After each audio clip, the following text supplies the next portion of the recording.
The first real sun of March lay over Boston and turned the old snow on Beacon Street into slush. Beacon Street Cafe glowed at the corner, its front window fogged at the edges. Inside, the air smelled like coffee and sugar. The espresso machine hissed, cups clicked, voices layered over one another. At a small table by the glass, Ethan Cole and his daughter sat across from each other. A third chair waited at the edge of the table, pushed in empty. Ethan had his sleeves rolled and a cheap pen tucked behind one ear. A half-finished crossword lay between his mug and his phone. He wrapped both hands around his black coffee, letting the heat soak into his fingers. Across from him, 6-year-old Mia swung her legs so her sneakers tapped the rung of her chair. A chocolate chip muffin sat on a napkin in front of her, already missing its top. Chocolate streaked one corner of her mouth. "So, then guess what Mr. Turner did," she said. Crumbs scattered when she talked. "He tried to pick up Nibbles, and Nibbles just jumped right out of his hands." "The class hamster is named Nibbles," Ethan said. "Of course it is." "Dad, you are not listening." She stretched his name into a complaint. "He jumped, and then he ran, and he went under the bookshelf like Zoom." She slashed the air with one hand. Mrs. Chen screamed louder than the fire alarm. Ethan smiled into his cup and nodded. The third chair sat at a slight angle, its back to the aisle. A pale ring on the wood marked where a cup had once lived. The chair had stayed there unused for a long time. The bell above the door chimed. Cold air slipped across the floor and brushed Ethan's ankles. He glanced up. A young woman stepped in on a crutch and a metal leg. For a moment, all he saw was the flash of light along the titanium. Then he took in the rest. Faded jeans, oversized gray sweatshirt, canvas backpack hanging off one shoulder, hair the color of dark honey dragged into a crooked ponytail. She paused just inside the doorway. Her gaze moved along the rows of tables, counting chairs, searching for space that did not exist. The cafe was full. Every spot at the long communal table had a laptop and a pair of headphones. A couple in the far corner shared a plate and tilted their heads toward one another. An older man in a tweed jacket held a newspaper so wide it nearly covered his whole table. She hitched the backpack higher and started forward. She moved with care, a rhythm she had clearly learned. Step soft, tap of the crutch, another step. People pulled their chairs in just enough for her to pass. Mia had both hands spread now, showing the distance Nibbles had flown. Ethan watched them blur in the corner of his eye. His attention had slipped. So, he lands on Lily's shoe, and she shrieks, and then Jacob starts yelling, and Mr. Turner drops his coffee, Mia said. And then he says a bad word, but he thinks nobody heard it. "Did you tell on him?" Ethan asked, his eyes on the girl with the crutch, for the bad word. "Dad, that was 5 minutes ago," Mia said. "Now I am at the part where he goes under the radiator." The girl stopped at the couple's table. Ethan could not hear her over the steam wand, but he saw her shoulders draw in as she spoke, saw the small apologetic lift of her hand. The woman shook her head without letting go of her coffee cup. The girl nodded once and moved on. At the foretop with the newspaper man, she tried again. A small tilt of her chin, fingers resting on the back of an empty chair. The man's eyes flicked up, took her in, then dropped back to the print. His reply was one quick sentence and a short wave of his hand. She turned away a little too fast. The crutch slipped for a heartbeat before she caught herself. No one reached out. Heat crept up the back of Ethan's neck. He watched her stand in the narrow aisle, caught between tables and bodies. She drew a breath, held it, let it go slowly. Her hand tightened on the handle of the crutch until her knuckles went pale. Seeing the refusals stack up felt less like preference and more like a line of tiny locked doors. "Dad," Mia said sharply, "are you even here?" He dragged his gaze back to her. "Of course I am. The hamster went under the radiator." "That was like 3 disasters ago," she said, squinting at him. "Sounds like a rough day for Mrs. Chen," he said. The sound of metal gently touching wood cut through the low roar of the room. The girl had stopped in the center of the cafe. From where Ethan sat, he could see the set of her shoulders and the faint tremor in her arm. Her jaw was tight. There was a sheen in her eyes that did not belong to the light from the window. Her gaze made one more slow circle of the room, taking in all the filled chairs, all the turned backs. For a moment, she looked like someone about to give up. Her eyes found his. They were a dark brown, deeper than he expected. There was something raw there, something like hope, pressed thin against a much heavier layer of exhaustion. She blinked, dropped her gaze, and then adjusted her grip on the crutch and walked toward their window table. Mia fell quiet as the girl drew near. Ethan could feel his daughter watching the metal leg, listening to the small, steady rhythm of step and tap on the floorboards. The girl stopped beside the empty chair. Up close, Ethan could see faint freckles across her nose and a small scar near her left eyebrow. The cuff of her sweatshirt hung too long over the heel of her hand. "Hi," she said, her voice low but steady. "Hi," she said, her voice low but steady. "I am so sorry to bother you. Would you mind if I shared this table with you? There are no other seats and I really need to be here today." The words came out careful, as if she had rehearsed them in her head and was afraid they might fall apart on the way out.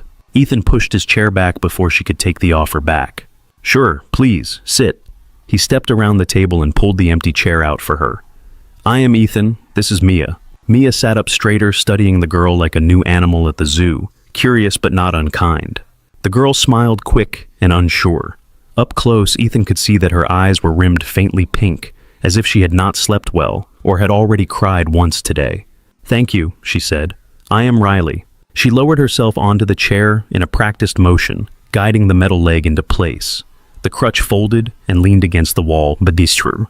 For a moment, she just held the edge of the table and breathed like sitting down had required more effort than she wanted anyone to know.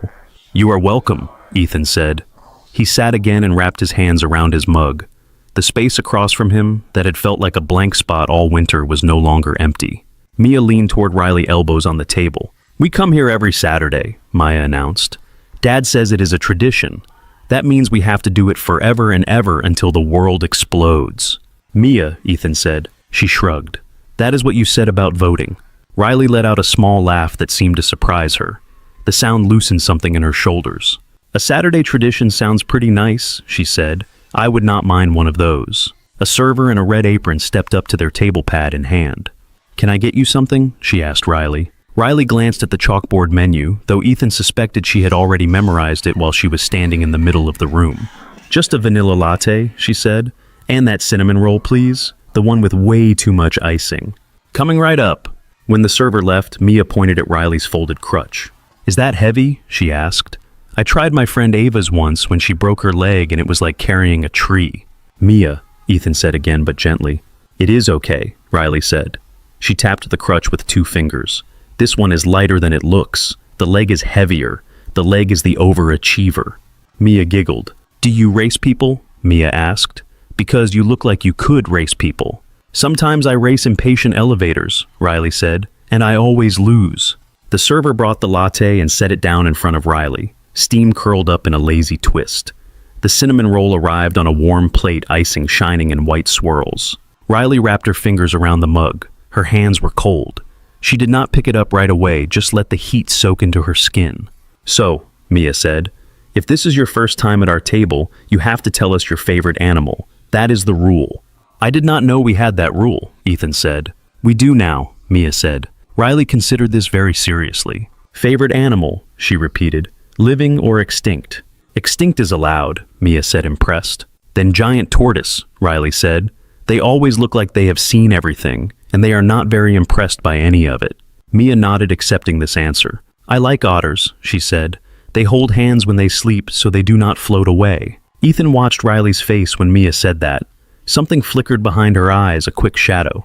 He took a sip of his coffee and tried to decide how much space to give her. She had said she needed to be here. She had not given any reason.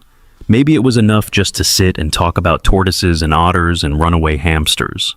"You did not tell us your favorite animal," Mia said to Ethan. "Teachers do not get favorite animals," Ethan said. "It is in the contract." "That is fake," Mia said. "You liked the penguin at the aquarium." "He was judgmental," Ethan said. "It felt right." Riley smiled into her latte. They talked like that for a while, the kind of light story that floated over the surface of things. Mia went back to Nibbles the hamster and did a full reenactment of his escape, sound effects included. Riley listened as if there was nothing more important in the room than a 6-year-old explaining hamster chaos. She asked questions. What did Mia like about first grade? Which teacher had the best stickers? Which playground slide was the fastest? Every time Mia answered, Riley seemed to tuck away some tiny piece of information, as if it mattered. The room hummed around them, milk steamed, someone dropped a spoon in the sink. A barista laughed behind the counter at something on her phone. After maybe 15 minutes, when half of the cinnamon roll was gone, and the latte had cooled just enough to drink without burning her tongue, Riley set her cup down with care. The ceramic clink was soft and final. Her fingers stayed curled around the handle. "Can I tell you something?" she asked. Sure, Ethan said. Mia nodded, mouth busy with the last of her muffin top. Riley looked from one of them to the other. The light from the window painted a thin line along her cheekbone. Up close, Ethan could see tiny gold flecks in her eyes. The reason I needed to be here today, she said, is that it is my birthday. She tried to say it lightly, as if that was nothing. Her voice thinned a little at the end of the sentence. Your birthday, Mia said. Her chair screeched an inch across the floor. Today is your birthday and you did not tell us right away. Riley lifted one shoulder in a small shrug. Kind of slipped my mind, she said. How old are you? Mia asked. Mia, Ethan said, but Riley answered anyway. 23, she said. Mia slapped both hands on the table. We have to fix this, she said. Dad, we have to fix this. Fix what? Ethan asked, though he already knew. Nobody should sit at our table on their birthday and not have a song. Mia, I do not think she came here for a show, Ethan said. It is not a show, Mia said. It is a requirement. She pushed her chair back, climbed up so she was kneeling, placed both hands on the table, as if she were about to make an important announcement in a movie. Without checking if anyone else was listening, she started. Happy birthday to you, she sang. Her voice was high and a little off-key. It did not matter. She put her whole chest into it. Ethan felt people at nearby tables turn. Happy birthday to you. He joined in because once Mia started, there was no real choice. Happy birthday, dear Riley. At the next table, a woman with a laptop closed the lid and smiled, adding her voice to the last line. An older man near the counter joined in too, his baritone a low rumble under Mia's thin soprano. Happy birthday to you. The final note wobbled, then landed. A few people clapped under their breath. Someone whistled softly. Riley sat very still. Her eyes were wide, her mouth open in a small, surprised laugh that did not quite form. Slowly her hand came up to her cheek. Her fingers came away wet. The server in the red apron appeared again, this time with a small chocolate cupcake on a plate. A single white candle stuck out of the center, already lit. We had one left, she said. Seemed like the right table for it. Mia gasped. Make a wish, she said. You have to make a wish. Riley stared at the flame. It was small, not much bigger than the tip of her thumb, but the light threw a tiny circle on the surface of the icing. The wax began to melt down one side, forming a new path. Her shoulders rose as she took a breath. For a second, Ethan could not look away from her face. Everything in it had gone soft and undefended. The look of someone caught between wanting something and being afraid to say it out loud, even inside their own head. Riley lowered her eyes and mouthed something silent that he did not catch. Then she blew. The flame vanished. A thin wisp of smoke twisted up and disappeared into the air, carrying whatever she had asked for with it. The little cluster of people around them clapped again, then went back to their conversations. The cafe noise poured in over the moment like water over a stone.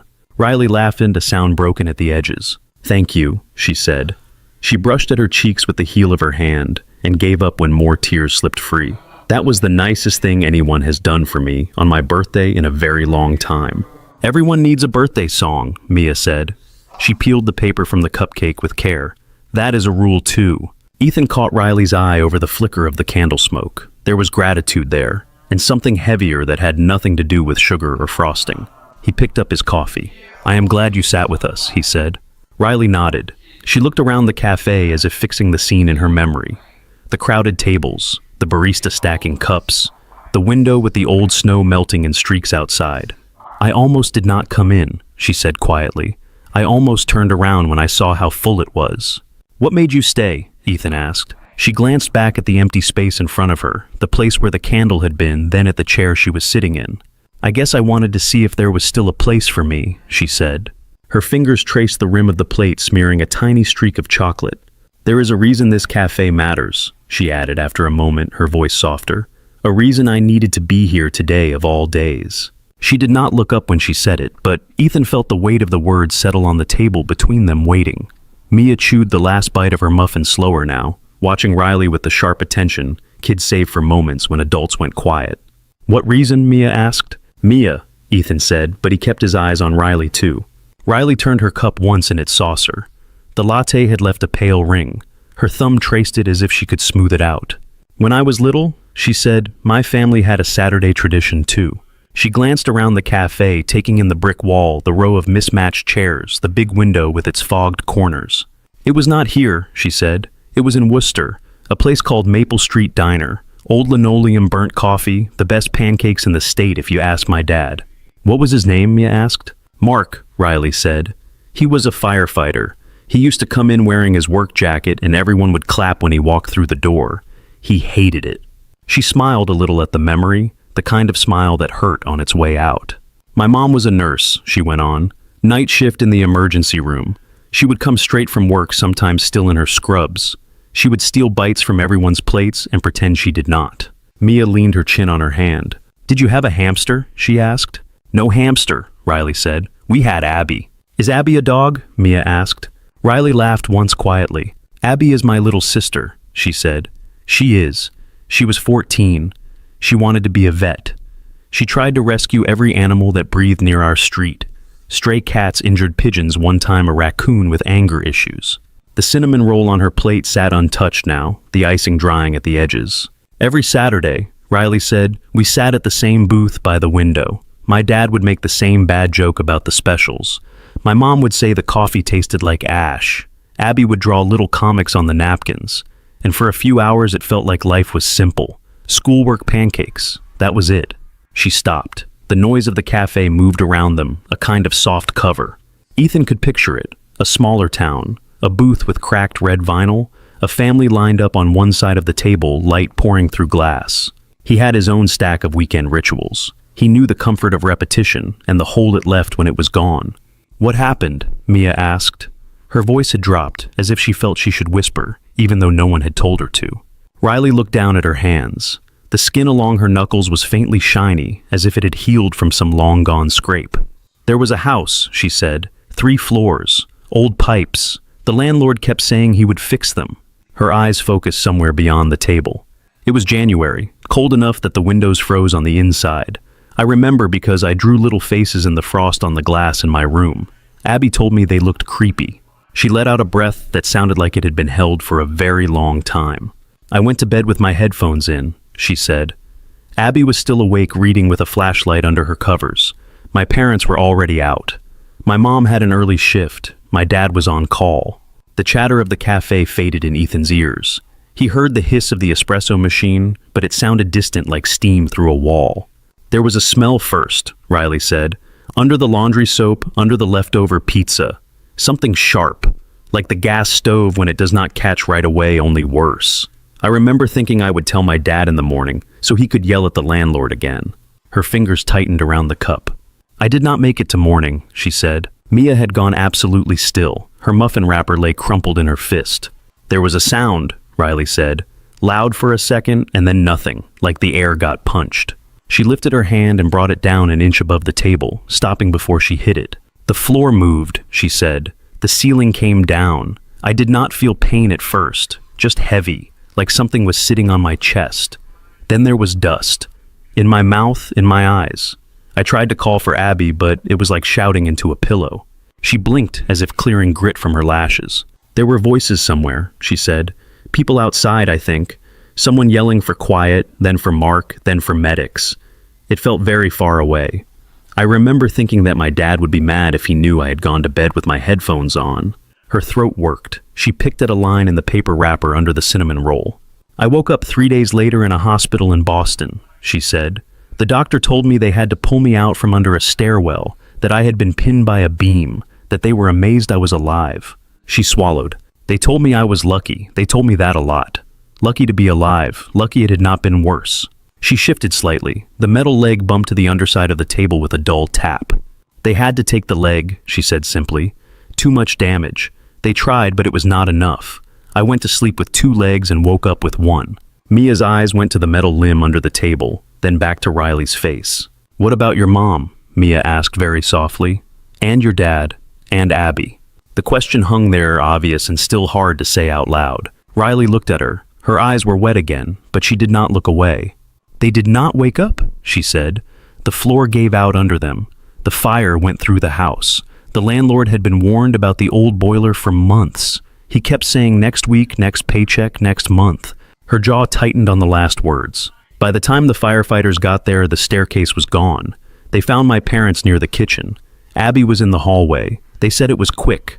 I try to believe them. The world inside the cafe narrowed to their table, and the breath of the 3 people sitting at it.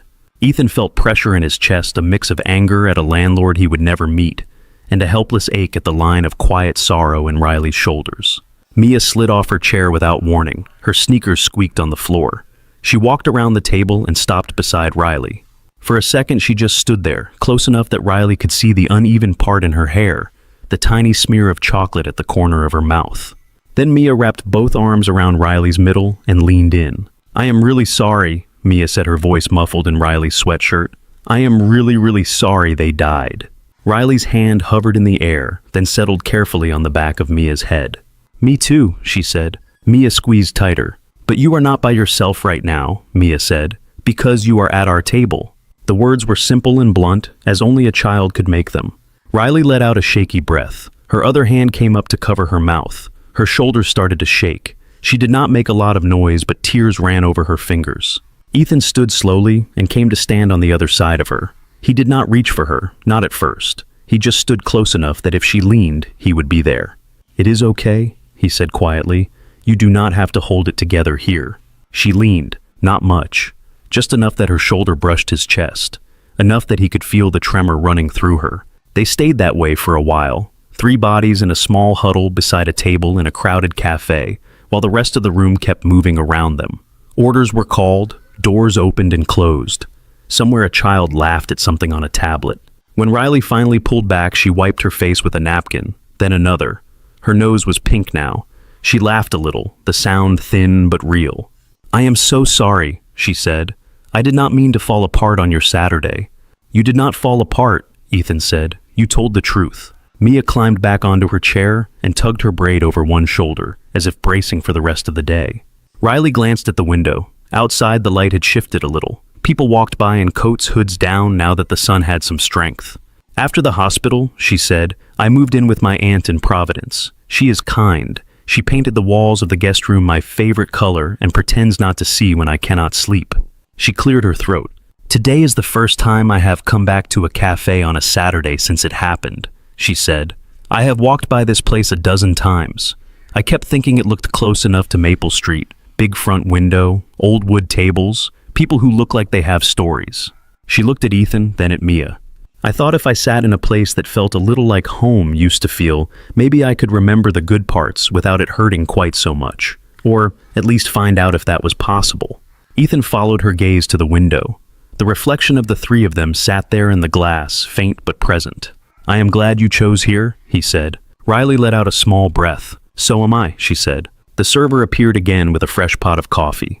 She topped off Ethan's mug without asking, and refilled Riley's cup with hot water so she could warm her latte. "You folks doing okay?" the server asked. "We are," Ethan said. "Thank you." When the server moved away, he glanced at Mia. She was tracing patterns in the condensation on her glass with one finger. "Mia," he said, "remember the playground by the common?" Her eyes lit a little. "The one with the blue slides." "That one," he said. He looked back at Riley. "We usually stop there after we come here. Walk a bit, let Mia run off the sugar before we go home." Mia bounced once in her seat. "The bench by the swings is the best bench," she said. "You can see everything from there." Riley looked down at her leg, then at the crutch against the wall, then back at them. "I am not very good at running," she said. "You do not have to run," Ethan said. "You can just sit. The bench takes everyone." He had not planned to say it like that. The words were out before he could edit them. Riley studied his face as if checking for any hint of pity. She did not seem to find it. She glanced at the little circle of melted wax on the cupcake plate, at Mia's hopeful expression, at the emptying cafe that did not feel quite as sharp around the edges as it had when she walked in. "Okay," she said. "1 bench, no running, deal." Mia grinned and slid off her chair again, already grabbing her coat from the back. Ethan reached for his own jacket, and on instinct moved to pick up Riley's folded crutch for her. She took it before he could. "I have got it," she said. "I know," he said. "I am still allowed to walk next to you, though." Her mouth curved. She nodded once and stood. They made their way toward the door, together past the other tables and the counter, and the bell that chimed again as they stepped out into the bright, cold air. The air outside hit them with a clean, cold brightness. The sky was a hard blue. The last piles of snow along the curb were gray and pitted. Mia slipped her hand into Riley's as if she had always done it. Riley stiffened for half a step, then adjusted the crutch tucked under her other arm. Ethan walked on Riley's other side, close enough that he could catch her if the sidewalk betrayed her far enough that it did not feel like hovering. They crossed toward the park at the end of the block. Bare trees lifted their branches over the path. The grass was still winter flat, more brown than green, but the playground ahead was busy. Bright plastic slides and metal swings glinted in the sun. "That one," Mia said, pointing at the swings. "That is the best bench." The bench sat a few feet back from the swings, facing them at an angle. The paint had peeled along the slats. Someone had carved a heart into one armrest a long time ago. Riley sank onto one end of it with a small sigh. She set the crutch down beside her, leaned it against the metal. Ethan sat at the other end, leaving space between them. Mia ran straight for the swings, dropping her coat in a heap on the ground. She pumped her legs until she was nearly level with the top bar hair streaming behind her. Riley watched her hands folded in her lap. "She has a lot of energy for a small person," she said. "She came out yelling and never really stopped," Ethan said. "The nurses at the hospital told us that was a good sign." Riley smiled. Her breath made short clouds in the air. "You come here every week," she said. "Most weeks," Ethan said. The cafe, then here, started right after the divorce. Mia was 3. Saturdays felt heavy, so we tried to give them a shape. Coffee muffin swings, something she could count on that did not change. Riley looked down at the scuffed toe of her sneaker. "Does it work?" she asked. "Sometimes," he said. "She looks forward to it. I do too." They sat quietly for a minute. The chains on the swing squeaked in a steady rhythm. Someone's dog barked at a squirrel that had already climbed far out of reach. "You did not have to tell me any of that," Riley said. He shrugged a shoulder. "You did not have to tell me about Worcester," he said. She took that in and nodded. Mia jumped from the swing at the highest point she dared, landed in a slippery pile of snow, and went down with a shout. She popped back up at once, laughing, snow clinging to the back of her jeans. Riley winced a little. "I used to do that," she said. "Abby and I would see who could scare our mother the most at the playground." "Who won?" Ethan asked. "Abby," Riley said. "She always went higher." Her gaze tracked Mia as she ran to the climbing structure, scrambled up, then thought better of the tall slide, and chose a lower tunnel. "You can tell her to be careful," Ethan said. "You are allowed." "I do not want to be the boring adult yet," Riley said. "Maybe later." Her tone was light, but Ethan heard something else under it, a wish and a boundary in the same breath. He studied the bench arm between them. The carved heart had 2 sets of initials worn down by time. He wondered who had sat here and thought those letters meant forever. He almost asked Riley if she missed sitting on benches with her parents. He did not. Some questions did not need words. Instead, he asked, "You said your aunt lives in Providence." "Yeah," Riley said. The word came out on a little fog of air. "She works nights at a printing plant. She likes crosswords and Lifetime movies. She makes lasagna whenever she does not know what else to do." "That is a solid coping strategy," Ethan said. "It is," Riley said. "The lasagna is really good." Mia ran back to them for a drink of water, cheeks flushed, eyes bright. She took Ethan's reusable bottle, drank, and handed it to Riley without asking. Riley took a sip, then another, and passed it back. "Can we come back with Riley next Saturday?" Mia asked. "You have to ask Riley," Ethan said. Mia turned immediately. "Will you?" she said. "Will you come back to our Saturday?" Riley looked from Mia to Ethan, her fingers pressed into the fabric of her jeans. "I will try," she said. "Trying counts," Mia said, as if she knew anything about failure rates. She sprinted away again before either adult could answer. Ethan and Riley watched her disappear into a cluster of kids near the slide. "She is very sure you will be here," Ethan said. "For a while," Riley said. "So was I, about other people." He did not push. The park with its swings and peeling paint and old carved names was full of ghosts for both of them, in different ways. They stayed until Mia's hands went pink from the cold, and she finally admitted she could not feel her fingers. On the walk back, Ethan held Mia's glove in one of his hands and stuffed the other into his pocket. Riley used the crutch again. Her pace had slowed a little. "Thank you," she said at the corner, where their paths would split. "For the seat, the cupcake, the bench."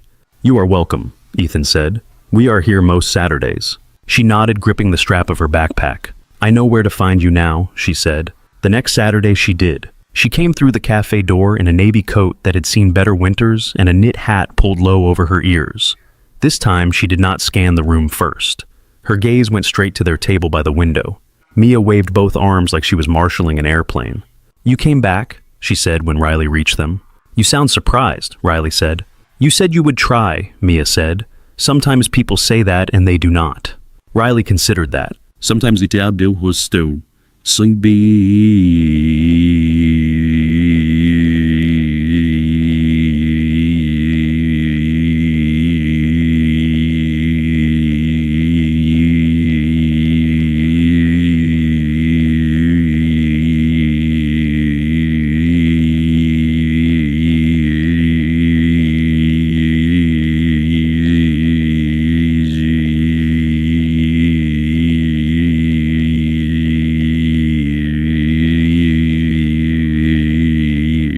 She slipped into the empty chair as if it had been waiting for her. The crutch went back to its place against the wall. The weeks after that began to stack in quiet layers. Some mornings the cafe was brighter sun, higher in the sky. Some mornings rain streaked the window, turning the street outside into a blur of umbrellas. Their orders stayed mostly the same: black coffee, hot chocolate, something sweet with too much frosting for Mia, and more often than not, a cinnamon roll for Riley. Riley learned that Mia hated raisins, but would tolerate them if they came in cinnamon bread. Mia learned that Riley drew tiny doodles in the margins of napkins when she was thinking. Ethan learned that laughter sat closer to the surface for Riley than he had first guessed, and that it often came with a look of surprise, like she did not expect to hear herself. On a Tuesday evening in April, when the light hung on a little later than normal, Riley climbed the stairs to Ethan's apartment for the first time. The building was a narrow brick row house near the park. 3 stories, scuffed baseboards, the faint smell of someone cooking onions downstairs. Ethan had texted her the code. The door clicked open under her hand. His place sat on the 2nd floor. The hallway was lined with Mia's artwork and a few framed maps. The doormat in front of his door read, "Probably grading papers." Riley smiled at that and knocked. Mia opened the door before Ethan could. She wore an oversized t-shirt spattered with paint. "We are making a diorama," Mia said in greeting. "It is for social studies. Dad is bad at trees." "I am excellent at trees," Ethan said from the table. "They are interpretive." The dining table sat near a window that looked over the street. 4 chairs surrounded it. 3 were pulled out. 1 was tucked in its back toward the wall. The tabletop was a mess of cardboard glue sticks, tiny plastic animals, and a pile of green construction paper that had suffered under blunt scissors. Riley set her backpack down and leaned her crutch in the corner. "Where do you want me?" she asked. Mia pointed at the chair that had been tucked in. "Here," she said. "This can be your chair." Ethan glanced up sharply. The muscles in his jaw moved once. Riley pulled the chair back and sat. It scraped faintly on the floorboards. The sounds of the building went on around them. A neighbor laughed at something on a television too loud. Someone's sink ran somewhere above. "Show me what you have so far," Riley said. For the next hour, the apartment smelled like cardboard and pizza. They worked on the diorama together, Mia narrating every decision as if a crowd were taking notes. Riley cut careful little tree shapes and showed Mia how to layer the paper so they looked less flat. Ethan glued a river in place and pretended not to care where the tiny plastic deer ended up. At one point, Mia leaned over the table, concentrating hard. A strand of hair slipped from her braid. Riley reached out and tucked it behind the girl's ear without thinking. The small gesture felt familiar the moment she did it, as if her hand had done this before in another kitchen. Later, after the glue had dried enough that Mia could carry her project to her room, to admire it one more time, Ethan and Riley sat at the same table with coffee instead of paint water. The 4th chair stayed empty, but no longer felt like it belonged to no one. "Thank you for rescuing the trees," Ethan said. "My forests tend to look like broccoli." "You are welcome," Riley said. "Abby used to say every tree I drew looked like it was keeping a secret." "Was she right?" he asked. "Probably," Riley said. The quiet between them was an easy one. Outside, a car door slammed. A siren wailed faintly in the distance and faded. Ethan traced a finger along a ring on the table where a glass had once sat. The groove was shallow, but his finger found it every time. "You mentioned the divorce," Riley said. "In the park." He nodded. "Do you mind if I ask what happened?" she said. He thought about brushing it off. It would be simple to say that people grew apart and leave it there. She had offered him so much more than the surface of her own story. It did not feel right to keep his sealed. "We were young," he said. "I met Jenna in college. She was the art student who stayed in the studio until midnight. I was the history major who went to bed at 10. Riley smiled into her mug. "Opposites attract," she said. "Sometimes," he said. "We thought it meant we balanced each other out. She wanted road trips and surprise flights. I wanted a calendar with everything written down. We tried to do both and just ended up tired." He remembered long drives where the air felt thick, not because of heat, but because of words they were not saying. Remembered standing in line for a museum while Jenna scanned travel blogs on her phone and talked about cities he had never heard of. "When Mia was born, we both tried even harder," he said. "Jenna stayed home with her at first. I picked up extra classes. We were always handing the baby to each other like a relay baton." He saw Riley watching him, not judging, just listening. "There was no big blow-up," he said. "No affair, no screaming match. Just a slow realizing that we wanted different shapes for our lives. She wanted a wider world. I wanted a smaller, steadier one. We kept trying to be each other's version, and it hurt both of us." He looked at the doorway where Mia had disappeared. Her light was on. A faint hum of her singing drifted down the hall. "We decided to end it before we started resenting each other," he said. "We went to mediation, signed papers, divided books and mugs and time with Mia. She moved to Seattle. I moved here. We kept Saturdays." Riley turned her mug between her palms. "Do you miss her?" she asked. "I miss who we were at 22 sometimes," he said. "Before the bills and the nights up with a crying baby and the arguments about who was supposed to pack the diaper bag." He let out a breath. "But do I miss being married to her?" he said. "No. I think we were braver ending it than we were starting it." Riley nodded slowly. "My parents never split," she said. "They talked about it sometimes. My mom would joke about sending my dad to live at the firehouse. I think they would have stayed no matter what. That does not make their way better." Her fingers tapped the side of her cup. "It is strange," she said. "The things you expect to last and the things you do not. A house, a marriage, a Saturday cafe." Ethan watched the way her mouth moved around the words. There was no accusation in them, only a tired wonder. He almost said that some things could start in the middle of a life instead of at the beginning. He did not. The thought stayed where it was, folded back for later. Mia padded back into the room in socks hair damp from a too-quick shower, clutching the diorama to her chest. "Can Riley tuck me in?" she asked. Ethan raised his brows. "You sure?" he said. Mia rolled her eyes, as if this were the most obvious request in the world. "She makes better blanket mountains," Mia said. Riley looked startled, then pleased in a shy way. "If it is okay with your dad," she said.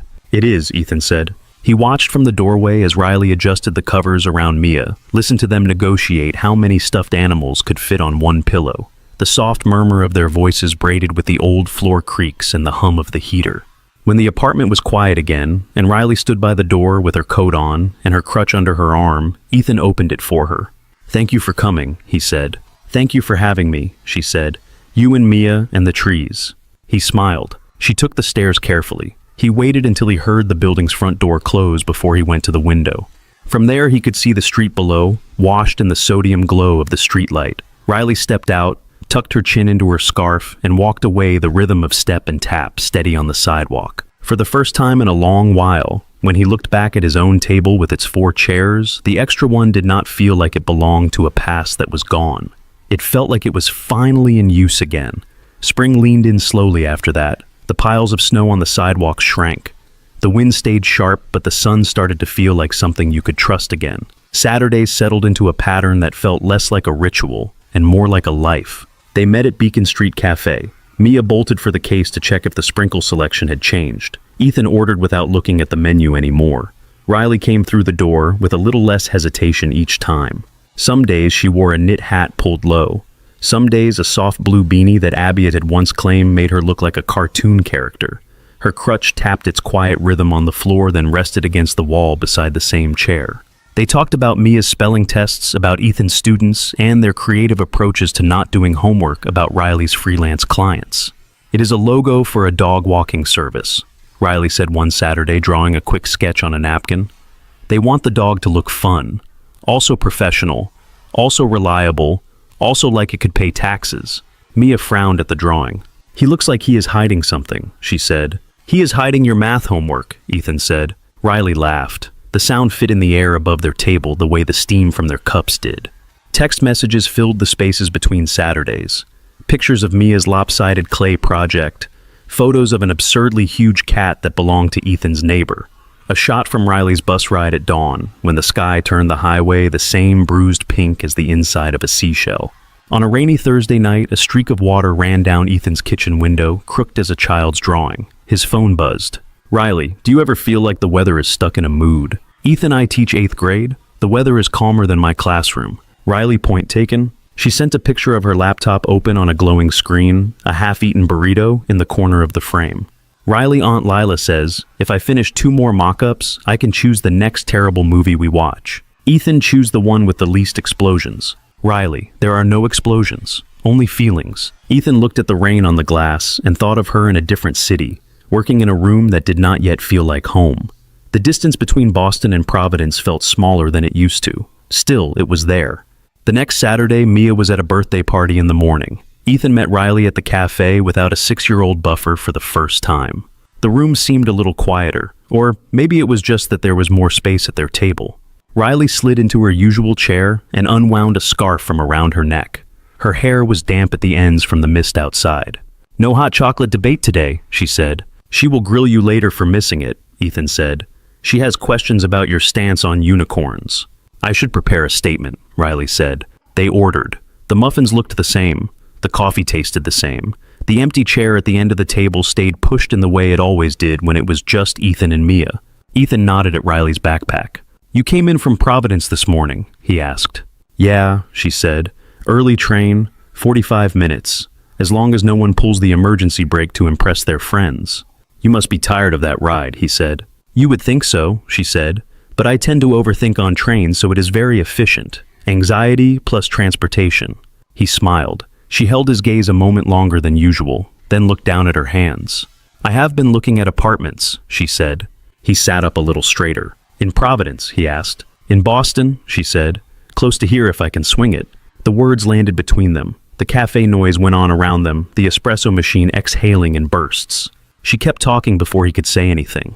"It was Aunt Lila's idea," she said. "She loves me, but she likes her baked potato alone time, and she is right. I have been doing physical therapy there, but my work is not tied to Providence. My doctors are all in Boston anyway. The only thing keeping me there is fear and habit." "Fear and habit are stubborn," Ethan said. "They are," Riley said, "but they are not supposed to run the whole show." She reached into her bag and pulled out a folded sheet of paper with a few printed listings. "I have been circling places," she said, "trying to find something on the second floor or lower close to a bus line without 17 stairs and a landlord who thinks accessibility is a philosophy." She flattened the paper on the table. Ethan moved his mug to see. One listing had a tiny grainy photo of a brick building with a fire escape zigzagging down the front.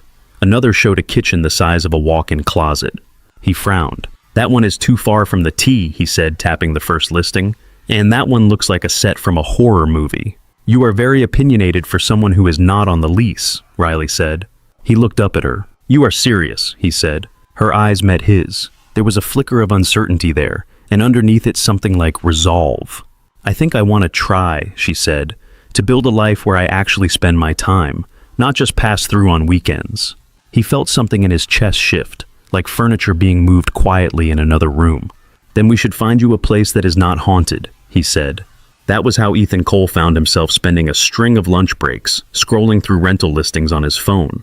He checked square footage distances to the nearest bus stop photographs that showed promising amounts of sunlight. He made a list of questions he thought someone in Riley's position might ask, then crossed out half of them when they sounded too much like a teacher grading an assignment. On a gray Saturday after Mia's dance class, he and Riley met to see an apartment 2 streets over from his.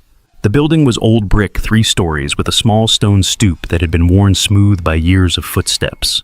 The landlord, a woman in her 50s with paint on her hands, met them at the door. "Second floor," she said. "No elevator, but the steps are wide. I can put in a railing on the other side if you need it." Riley nodded. Her hand tightened on the crutch for a moment, then relaxed. The stairs creaked under their weight. On the landing, a window let in a slab of light that fell across the banister. Inside, the studio smelled faintly of fresh paint and old wood. The floors were scratched but clean. A big window overlooked the street, framing a piece of sky and the top branches of a tree that had not yet decided if it was time to bud. Riley limped into the middle of the room and turned slowly, taking it in. There was just enough room for a bed, a small sofa, a table. The kitchenette tucked into one corner held a narrow stove and a sink with a single faucet. "There is a laundry room in the basement," the landlord said, "and quiet hours after 10. The last tenant was a grad student who wrote poetry at 3 in the morning and thought no one could hear." Riley tried the window latch. It stuck for a second, then gave way. The glass was streaked but clear. She could see the cafe sign at the end of the block, the corner of the park beyond that. "Heat included," the landlord added, "and I do not raise the rent every year unless the city makes me." Riley rested her hand on the windowsill. The light fell across her knuckles. Ethan watched the way her shoulders loosened a fraction. "What do you think?" he asked. She did not answer right away. Her eyes were on the view, but he could tell she was also seeing other things layered over it. A desk with a tablet on it, a bookshelf, a photo or two. "I think," she said slowly, "that I can imagine waking up here and not immediately wanting to be somewhere else." She turned to the landlord. "Can I have a day to think about it?" she asked. "You can have until tomorrow morning," the woman said. "Someone else is coming on Monday." When they stepped back outside, the air smelled like rain, even though the clouds had not broken yet. "Well," Ethan said, "it is not haunted." "It might have a ghost with a poetry degree," Riley said, "but I think I can handle that." They walked in silence for a bit. The cafe sign swung gently in the breeze as they passed it. "If you take it," Ethan said, "Mia is going to organize a parade." Riley smiled. "I am not sure what that would entail," she said. "A lot of construction paper," he said, "possibly a song." She shook her head, but there was color in her cheeks that had not been there when they met at the door. The next day he received a picture message from her. It was the studio this time, with a signed lease on the counter. Her handwriting was a little crooked in the margin where she had doodled a tiny tortoise. Underneath she had typed, "Guess I am a Boston person now." He stared at the screen longer than the words required. Moving day arrived with a sky the color of steel wool. Ethan showed up at Aunt Lila's house in Providence with two of his colleagues, a pickup truck they had borrowed from the art department, and a promise to be careful with the boxes labeled "fragile" and "do not tilt." Aunt Lila was shorter than Riley and had the same eyes. She shook Ethan's hand firmly and pressed a container of lasagna on him before they even started loading. "For afterward," she said, "you will all be starving. Artists and teachers always are." Riley's belongings fit into more boxes than he expected, and fewer than he feared. A bed frame, a mattress, 2 bookshelves, a small sofa, a collection of mismatched mugs that looked like they each had a story. There was a box of photos she carried herself tucked against her chest as if it were another limb. The drive back up to Boston felt different from the ones Riley had made alone. The truck rattled. Someone's playlist crackled over the speakers. Aunt Lila's lasagna sat in the back seat like a promise. At the new building, Mia waited on the stoop, bouncing on the balls of her feet. "Is this it?" she asked Riley as they carried the first box up. "Is this your forever house?" "Let us start with for a while house," Riley said. Mia considered this. "For a while is still good," she said. They hauled furniture up the stairs in careful stages. Riley took lighter loads and sometimes just carried pillows, muttering under her breath about being demoted to pillows and lamps. By early afternoon, the studio was full. Not neat, not yet, but full.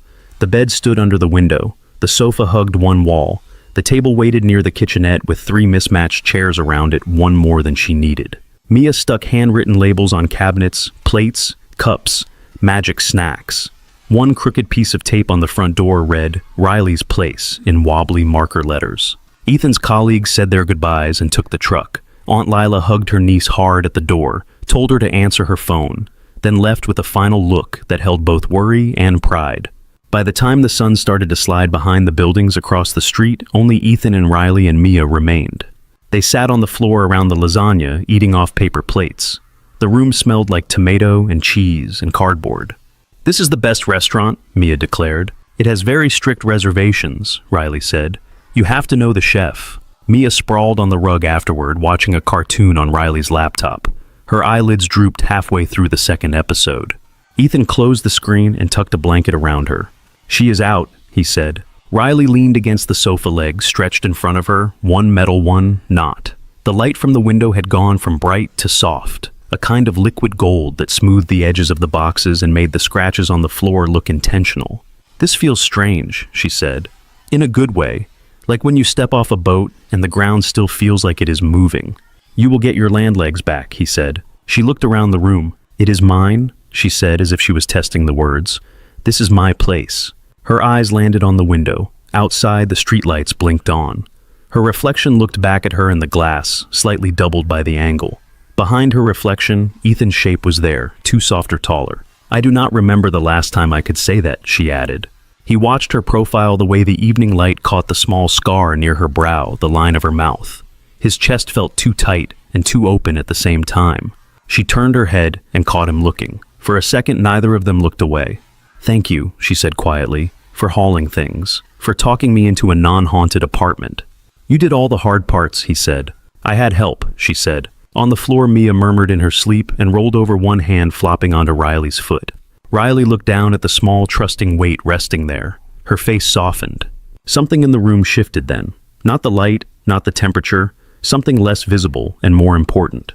Ethan felt his heart give a slow, unfamiliar turn, like a door that had been stuck for a long time finally moving on its hinges. He did not put a name to it. He did not say anything at all.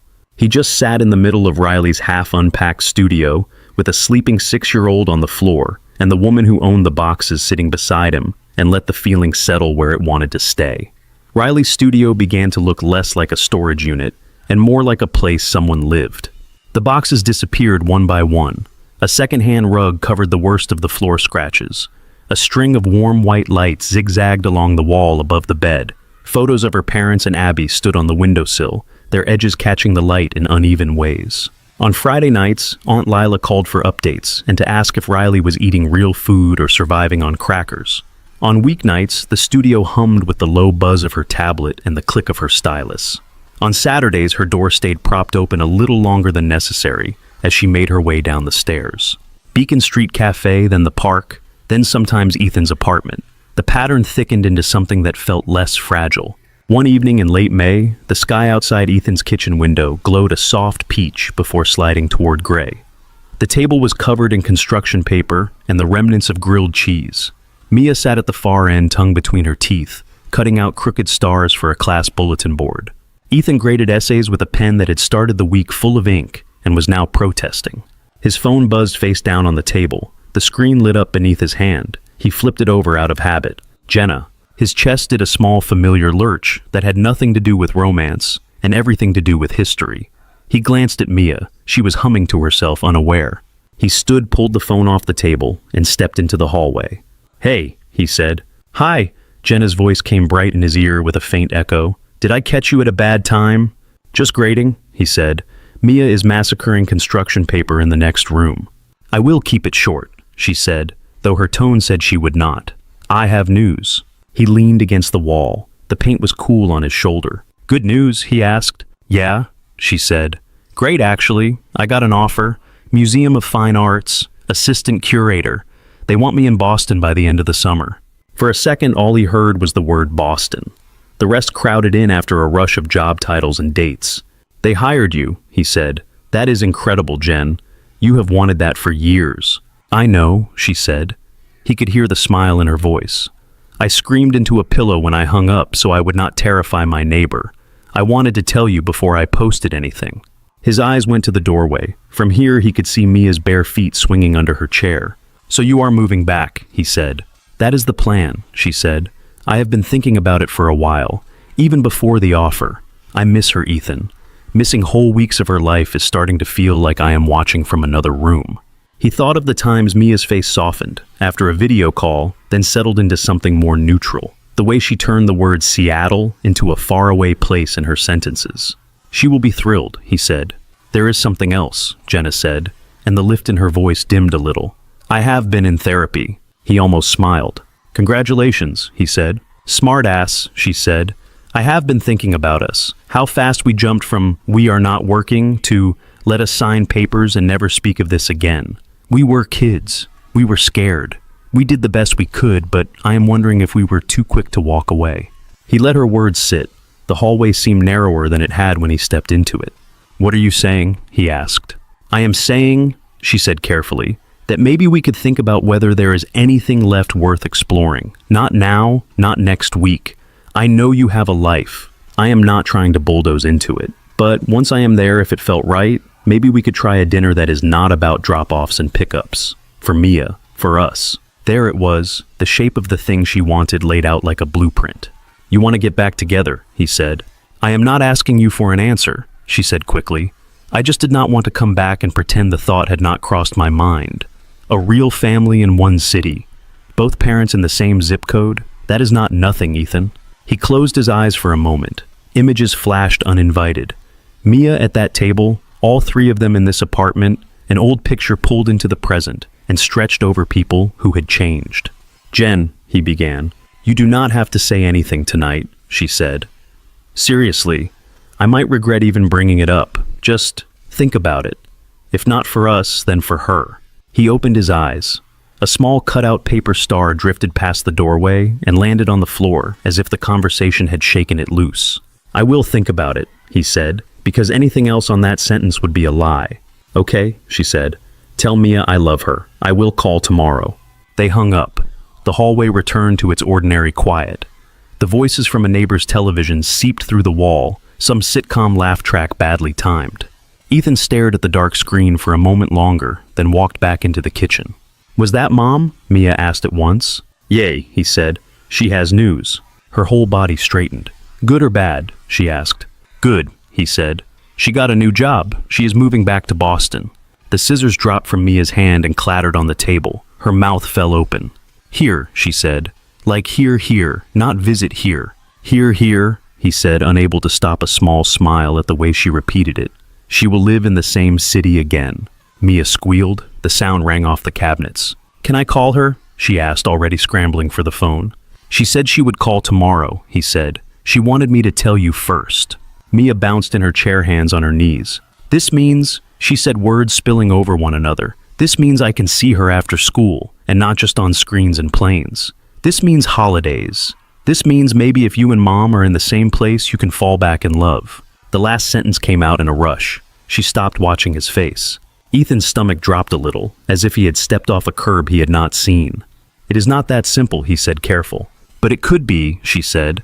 Harper's parents broke up, and then they got back together when her dad moved home, and now they have a baby and a big dog, and it is not weird at all. He thought of Harper's parents and the fragments of their story he knew, of the way a child turned any reconciliation into a fairy tale, whether it fit or not. Mia, he said, your mom and I love you very much. We will always be on the same team with you. That does not mean we work as a couple. We tried. We were not happy together in that way. But you could try again, she said. Her eyes shone. If she lives here, and you live here, and I live here, we could all live in the same house. That is what families do. Her certainty pressed against him harder than Jenna's suggestion had. He sat down. Sometimes, he said slowly, parents are better parents when they are not married to each other. Your mom is an amazing mom. I am a decent dad on most days. We can be that without being husband and wife again. She crossed her arms and stared at the paper stars on the table. I wish you would want it, she said, voice small. I wish you would want us all together. He wanted to tell her that he wanted many things for her that he could not give. A world where houses did not explode. A life where no one ever left. A version of himself who had not needed to leave her mother. Instead, he said, I know, Bug, I know. She went back to cutting out shapes more forcefully now. The scissors left jagged edges on the next sloppy star. On Saturday, Beacon Street Cafe buzzed with the sound of early summer. College students in t-shirts filled the back tables. Someone's radio crackled faintly from an open car window outside. Riley arrived a few minutes late, her hair pulled up, sunglasses perched on her head. She took one look at Ethan and Mia and tilted her head. You both look like you have been processing things, she said as she slid into her chair. We are fine, Mia said in the bright, brittle tone kids used when they were anything but. Ethan gave Riley a half smile. Jenna called, he said. She got a job in Boston. She will be moving back. Riley's fingers stilled on the napkin dispenser. Wow, she said. That is big. Museum job. Museum of Fine Arts, he said. Assistant curator. That is huge, Riley said. She must be over the moon. She is, he said. Riley waited. Her eyes searched his face, reading more than he was saying. And you? She asked. There were a dozen ways to answer. He picked the smallest piece. It is a lot of change, he said. Mia is excited. Schedules will shift. We will figure it out. He felt the word figure, carrying a weight he did not unpack. He did not mention Jenna's other suggestion. The idea sat in the back of his mind like a box he had not opened. Riley nodded slowly. For Mia, seeing her more will be good, she said. Mia, who had been tearing a muffin wrapper into tiny pieces, burst in. It means we could be a real family again, she said. All three of us together. Riley looked at her. You are already a real family, she said. You know what I mean, Mia said. One house, one table, not two different couches. Riley's gaze flicked to Ethan's, then away. Real does not always mean that, Riley said gently. Mia frowned as if she did not accept the terms. Riley folded her hands around her cup. Hey, she said lightly, aiming for a different current. Tell me about your field trip. Did the penguins judge you again? The conversation shifted. Mia launched into a detailed account of the aquarium, complete with impressions of sea lions. Ethan watched Riley as she nodded and laughed in the right places, as her eyes slid every so often to the window, where a reflection of their table shimmered faintly in the glass. A little later, his phone buzzed on the table. He glanced down. His sister's name lit up the screen. I should take this, he said. It is about Mom's doctor appointment. I will be right here, Riley said. He stepped outside into the bright air. The bell above the door chimed behind him. Inside, Mia turned to Riley at once, apparently unable to hold her thoughts any longer. "Guess what?" she said, leaning in until her elbows were almost in the sugar. "I told Dad he and Mom could fall back in love when she moves here." Riley's hand tightened around her mug. The ceramic was warm under her palm. "You did," she said carefully. "Yes," Mia said. "I told him we could be like Harper's family. I ask God about it every night. I think he is listening. Why else would Mom get a job here?" Riley swallowed. The cafe around them blurred at the edges for a moment. The clink of dishes and the hiss of steam became a dull hum. "That is a very big wish," she said. "It is the biggest," Mia said. Her eyes shone with certainty. "I want both my parents at the same table, like before, without taking turns." Riley looked at the table between them, at the two coffee rings overlapping at the empty space where Ethan's hand had been moments ago. "And where do you see me in that picture?" Riley asked before she could stop herself. The question came out softer than she felt it. Mia did not hear the caution under it. "You can still come over," Mia said. "You are my friend. But Mom and Dad belong together more. That is what everyone says about parents. They are supposed to be together." Riley felt something inside her chest crack a hairline fracture that ran along an old fault. "Who is everyone?" she asked. Mia shrugged. "Harper, movies, church sometimes. They all say families are Mom and Dad and kids. We could have that again now. We just have to wait for them to remember they love each other." Riley forced air into her lungs. "Do you think your dad wants that?" she asked. "He has to," Mia said, as if desire were a requirement.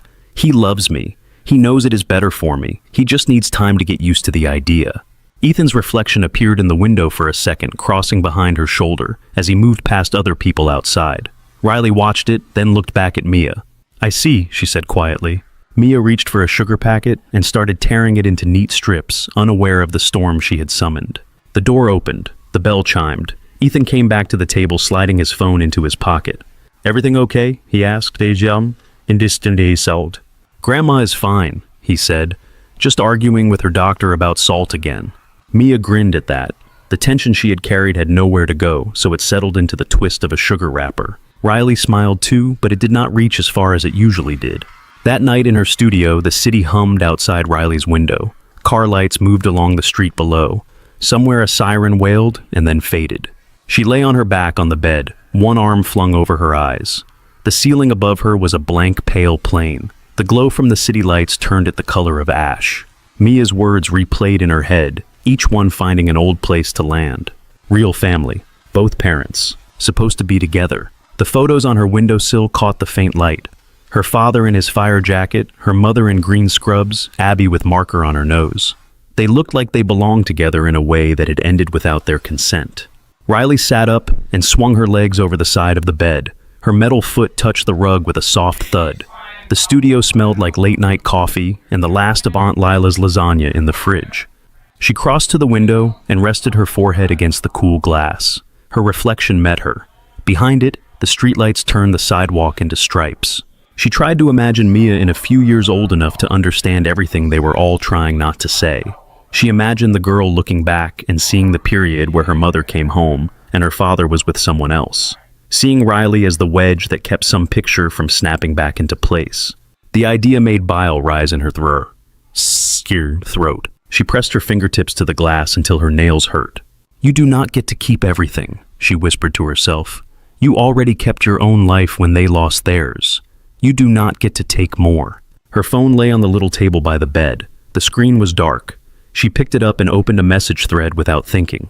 "Ethan, did Mia fall asleep right after I dropped her off?" Riley stared at the last text on the screen from earlier that afternoon, still unanswered. Her thumbs hovered. She typed, "I feel like I have been taking up a lot of your time. You and Mia probably need more space, especially now with Jenna moving back." She stared at the words, heart beating hard enough that she could feel it in her throat.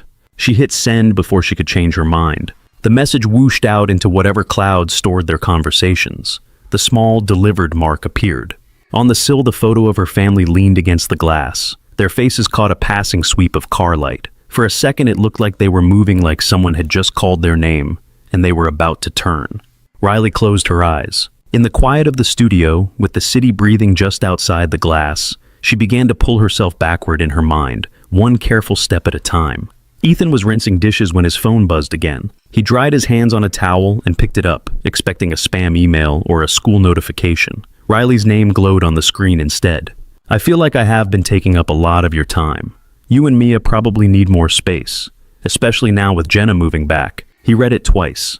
The kitchen light hummed quietly. Water ran in the sink in a thin stream, forgotten.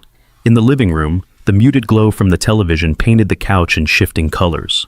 He typed back, "You are not taking up space. You are part of our time. Did I do something?" He erased the last sentence, rewrote it. Did I miss something? He erased that too. Finally, he sent, "We like having you around. A lot. But if you need space, I will try to respect that. Just know you never have to apologize for being here." The three dots that meant someone was typing appeared, disappeared, appeared again. Then came her reply. "You did not do anything. I am just trying to be thoughtful. It has been a strange week." He stared at the words.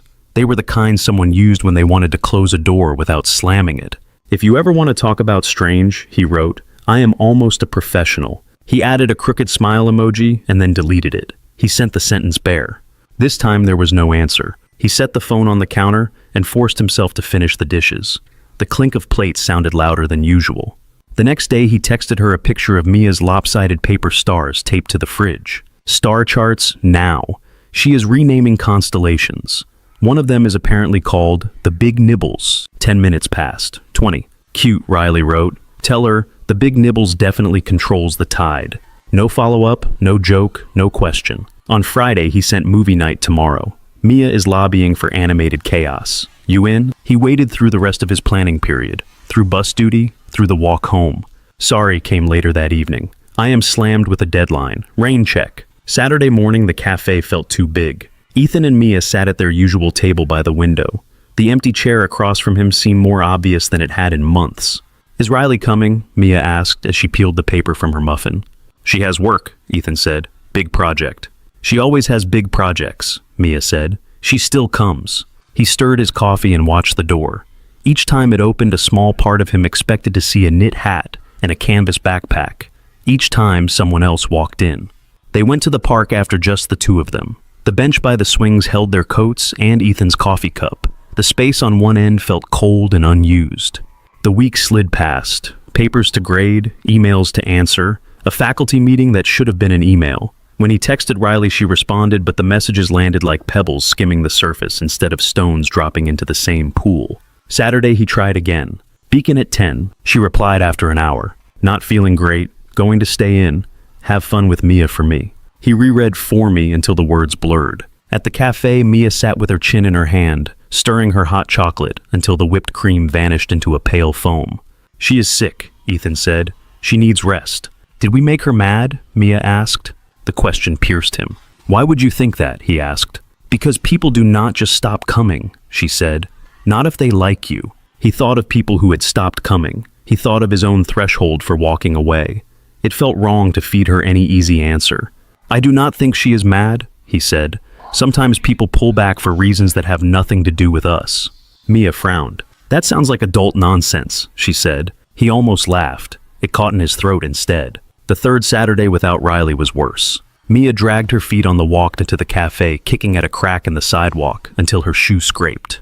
"What if we go to her house?" she said. "We cannot just show up," he said. "You always say if someone matters, you show up," she said. "You showed up at Grandma's when she fell. You showed up at Aunt Kim's when she had the baby. Why is this different?" He had no simple answer to that either. Inside the cafe, the light was sharp and clear. The city felt like it had opened all its windows. It did not reach the hollow spot at their table. They sat through muffins and coffee and a shared scone Mia had hoped would feel like a celebration of something. It did not. On the way home, Mia finally asked, "Did I do something?" "No," Ethan said too fast. "No, you did not." "Then why does it feel like when Mom left?" she said. He stopped walking. They were on the sidewalk between two brick buildings.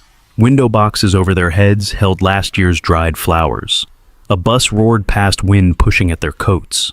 "When Mom and I separated," he said softly, "we talked about it for a long time. It did not happen all at once. It felt fast to you, because we did not know how to tell you until everything was already in motion. That is on us, not on you." She tugged at the strap of her backpack. "This feels like that," she said. "Just quieter." His chest hurt. He bent a little so his eyes were level with hers. "I promise you," he said, "if anything changes between me and Riley, you will know because we talk about it, not because she disappears without a word. Sometimes grown-ups are dealing with their own stuff in their heads, and it spills over. That does not mean they stopped caring." "But she has stopped coming," Mia said. He had no defense to that, only a half answer. "She texted," he said. "She says she is busy. She says she is trying to be thoughtful. I think something scared her." "Like what?" Mia asked. He thought of Jenna's call, of his own spinning thoughts, of the way he had said a lot of change without unpacking what that meant. "I am not sure," he said. "Maybe I should ask." They walked the rest of the way in silence. The apartment felt smaller than usual when they stepped inside. That evening, after Mia was in bed, he sat in the living room with the television on low, forgotten. His mind replayed the last few weeks like flipping back through a deck of cards. The call from Jenna, Mia's excited wish for a reunited house, Riley's quiet face across from him at the cafe, the sudden edge in her posture after Mia spoke. He picked up his phone and scrolled through messages until he found the last one she had sent. Especially now with Jenna moving back. He set the phone down and rubbed his eyes. Mia's door opened. Soft footsteps padded down the hall. She appeared in the doorway, hair mussed blanket wrapped around her shoulders. "Could not sleep?" he asked. She shook her head. "Did you tell Riley that you want Mom to move back in?" he asked. Mia climbed up onto the couch beside him. "I told her it would be the best thing," she said. "I told her I pray about it every night. I told her if Mom got a job here, it would be proof it was supposed to happen." His stomach clenched. "Did you say anything about me?" he asked carefully. "About how I feel?" Mia hesitated. "I said you would understand," she said, "because you love me and you want what is best. I said you just needed time." He sat back. The ceiling seemed farther away. "In her head," he said slowly, "that might sound like you are asking her to step aside." Mia frowned. "I did not say that," she said. "You did not have to," he said. "If you tell someone that a child's happiness depends on two other people getting back together, and that those two people are the ones you belong to first, it is not hard to connect the rest." Mia pulled the blanket tighter around herself. "That sounds complicated," she said. "It is complicated," he said. "But I am the one who is supposed to carry that, not you. I should have talked to you more clearly before you had to guess." She stared at the dark screen of the television. "Do you think she thinks I picked Mom over her?" Mia asked. He thought of Riley at the table, the way she had looked at the empty chair when Mia said real family. "I think," he said carefully, "Riley is someone who knows what it is like to lose the people she loves. She would do almost anything to keep you from feeling that, even if it hurts her." "That sounds like something a hero in a movie would do," Mia said. "Sometimes it looks like that," he said. "Sometimes it just looks like not answering texts." They sat in quiet for a moment. The refrigerator hummed. A car passed outside. "You should tell her," Mia said. "You should tell her she does not have to go away." He exhaled. "I think you are right," he said. After he tucked Mia back into bed and waited until her breathing deepened, he grabbed his jacket from the hook by the door. The night air outside was cooler than it had been earlier. The city lights reflected off low clouds, turning the sky a dull orange. Riley's building stood 2 blocks away, familiar now, in the way the curve of a neighbor's face becomes familiar. The stone stoop held a small pot with a new plant in it. One of her downstairs neighbors had string lights around their window. He climbed the stairs, counting them under his breath. On the second-floor landing, the window looked out over the street. His own building's roofline was visible from here, a small comfort. Riley's door had a strip of tape with her name written in black marker, Mia's handiwork still slightly crooked. He lifted his hand and knocked. There was a pause. Footsteps moved on the other side. The sound of something light being moved aside. The lock clicked. The door opened a fraction, then wider.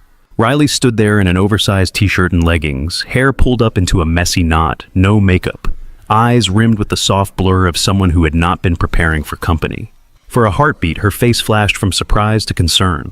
"Is Mia okay?" she asked at once. "She is fine," he said. "She is asleep."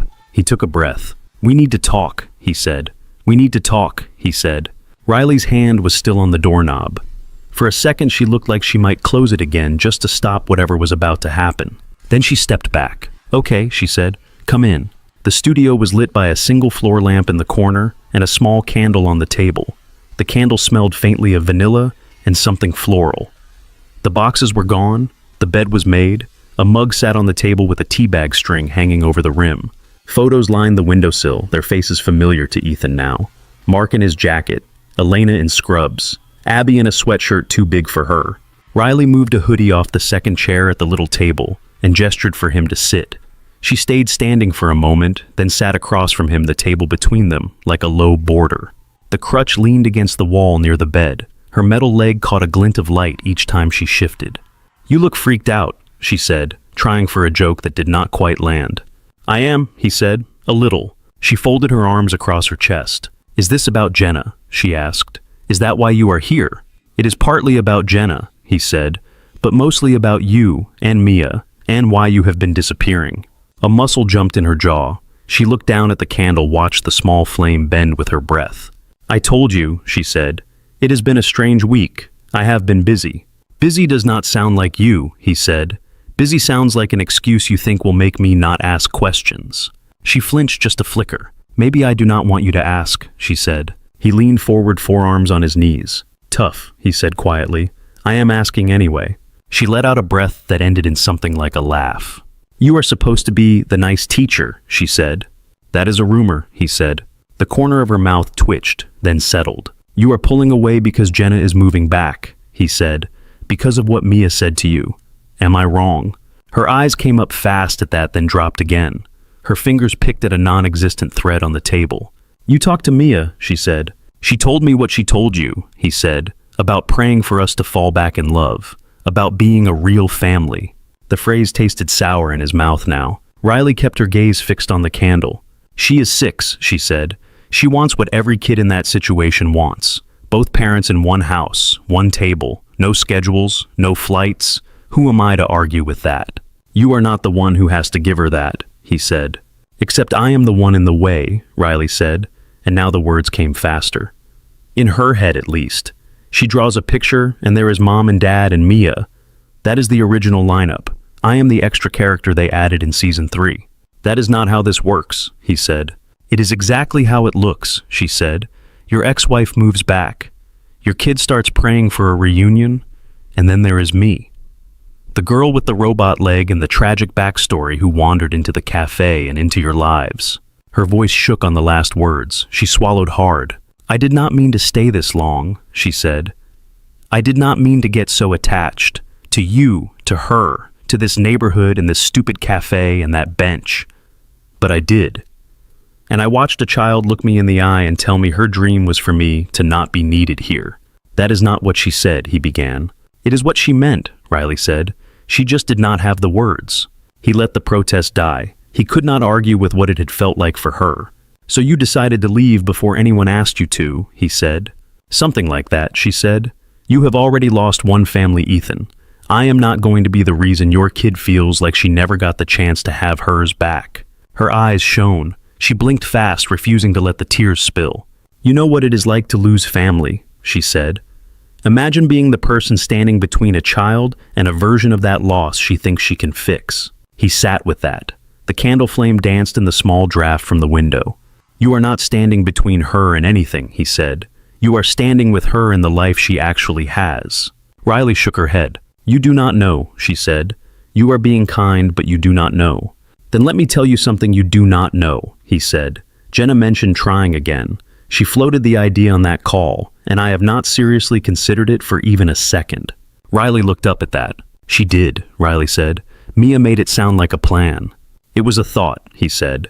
"A thought from someone who has been far away, who feels guilty, who misses her kid, and who is wondering if the solution is to hit rewind. But we cannot rewind, and we should not." He paused, searching for the right words. "Jenna and I did not break because we were tired," he said. "We broke because we are not built to live the same kind of life. That did not change just because a museum finally figured out she is brilliant." Riley's lips twitched even as her eyes stayed wet. "You loved her," she said. "I did," he said. "I loved who we were when we were 22. I will probably always care about her. She is Mia's mother. That is a root you cannot dig out without killing the tree." He shook his head. "But being in love with her," he said, "wanting to build a home with her again, that is gone, has been for a long time." Riley studied his face, looking for cracks. "Then why did you not tell me that?" she asked. "Why did you just say a lot of change and disappear into your head?" "Because I am an idiot," he said, "and because I was so busy trying to manage everybody else's feelings that I forgot to check what I really wanted." He straightened a little. "These last 4 months," he said, "have been the happiest I have been since the divorce. That is not because my life got easier, it is because you were in it." Her breath caught. "You make my kid laugh so hard she snorts," he went on. "You get her art projects in a way I never could. You show up on weekends and on random Tuesdays when I text you a photo of a broken copier. You listen when I complain about adolescence. You send me pictures of the sky at weird hours. You sit at our table like you have always belonged there." He shook his head once. "You did more than fill an empty chair," he said. "You made the whole table feel different." Riley's fingers tightened on the edge of the table. "Ethan," she said, warning in her tone, as if she could sense where he was going. He did not pull back. "I am in love with you," he said. "I have been for a while. I am just finally catching up to it." The words hung between them, warm and terrifying. Riley stared at him. Her eyes filled faster now. A tear slipped over her lower lid and down her cheek. She did not wipe it away. "You cannot say that," she whispered. "Why not?" he asked. "Because," she said, her voice breaking, "I have spent months telling myself I'm stupid for feeling that way about you. Because I moved here knowing I was crossing a line in my own head. Because every time you smiled at me at that table, I had to pretend it was not what I wanted. And if you say it out loud, I do not know how to unhear it." He stood then, slowly giving her time to push him away if she wanted to. She did not move. He walked around the small table and stopped beside her. The candle flickered between them for a moment, then went still.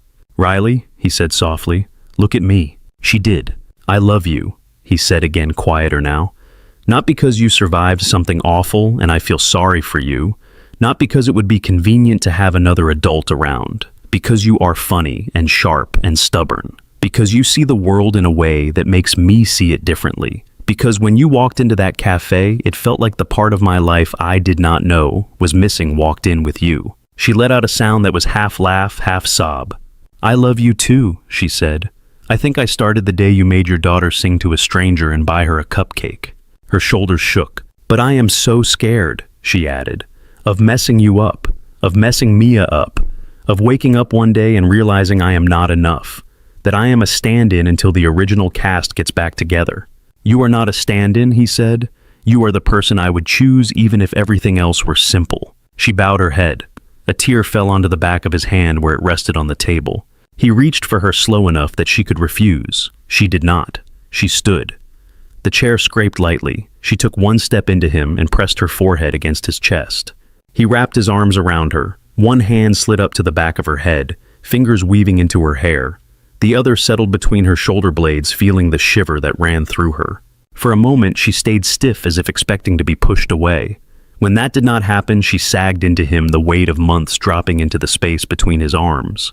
"I do not know how to do this without hurting someone," she said into his shirt.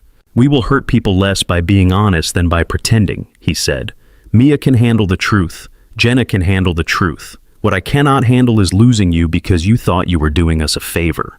Her laugh this time was small but real. "You are very bossy for an art teacher," she said. "History," he said automatically, and she snorted. He eased back just enough to see her face. Tear tracks shone on her cheeks. Her eyes were red at the rims but clear. He cupped her face gently, thumbs brushing away the wet. "Can I kiss you?" he asked. The question landed soft. He felt her breath catch. "Yes," she said. "Please." He leaned in. The kiss was not cinematic. There were no fireworks, no sweeping music. Just the warmth of her mouth, the faint taste of tea, the way her hand fisted in the front of his shirt, as if to keep him there. It felt to him less like starting something, and more like stepping into a room he had been peeking into for a long time. When they parted, they stayed close foreheads, almost touching. The candle had burned lower, a small pool of wax gathering at its base. Riley took a shaky breath. "What about Mia?" she asked. "What if she hates me for not being her mom, for being the person her dad loves who is not her mom?" "We will talk to her," he said. "Together. She already adores you. She might be confused at first, but she will understand. Kids can handle complex stories if the people telling them are steady." Riley nodded, though her eyes betrayed how unsure she still felt. "And Jenna," she said. "She will be in the picture." "She will," he said, "as Mia's mother, not as my wife. That part of the picture is yours if you want it."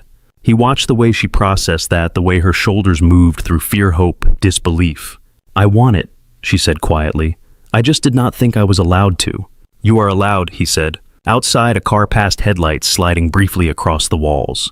The city murmured through the glass. In the small studio, the air felt still and certain. Riley let out a long breath she had been holding since the day she walked into the cafe on her birthday. "Okay," she said, "then I will stop trying to leave." He smiled relief, loosening something in his chest. "Good," he said, "because I am terrible at losing people." She leaned into him again, her arms settling around his waist, as if they had always known where to go. They stood like that for a long time in the circle of lamplight, with the candle burning low between forgotten mugs and the photos on the windowsill, watching over them from another life. Ethan left Riley's building close to midnight. The street was quiet, the kind of quiet that felt like the city holding its breath. His breath fogged in front of him. He walked the 2 blocks home with his hands in his pockets and his mind somewhere between the studio he had just left and the apartment where his daughter slept. Inside, the apartment smelled like dish soap and the faint sweetness of the cereal Mia had insisted on for dinner. Her bedroom door was half closed. He paused there for a moment, listening to the soft, steady sound of her breathing. He knew they could not leave her in the dark and hoped she tripped over the truth gently.